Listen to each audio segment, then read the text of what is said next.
और शुरुआत इस वक्त बड़ी खबर सेंट्रल मैक्सिको से बड़ी खबर आ रही है, जहां पर फायरिंग हुई है और इस फायरिंग में 19 अफराद के हलाक होने की खबर मिल रही है। जराई के हवाले से खबर आ रही है। आपको बता दें, बताया जा रहा है कि इस खबर में कुल 19 अफराद हलाक हुए हैं।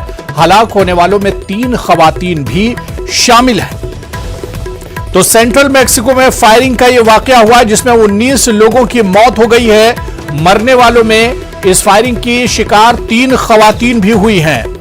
मैक्सिको से इस वक्त बड़ी खबर, हालांकि कौन लोग हैं जिन्होंने फायरिंग की है इसकी पूरी जानकारी नहीं मिल पाई है, लेकिन सेंट्रल मैक्सिको में फायरिंग के इस वाकये में 19 लोगों की मौत हुई है।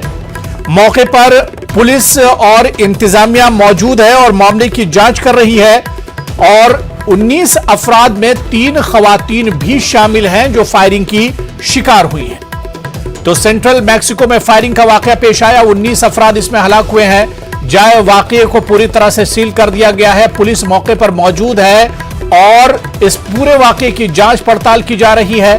जराये के हवाले से यह भी खबर है कि 19 अफराद में 3 खवातीन भी शामिल हैं जो इस फायरिंग की शिकार हुई हैं।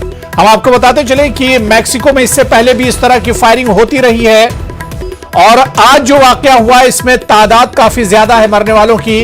19 अफराद इस फायरिंग के शिकार हुए हैं और बताया यह भी जा रहा है कि इन 19 अफराद में 3 खवातीन भी शामिल हैं जो इस फायरिंग की शिकार हुई हैं। सेंट्रल मैक्सिको में फायरिंग का यह वाकया पेश आया है।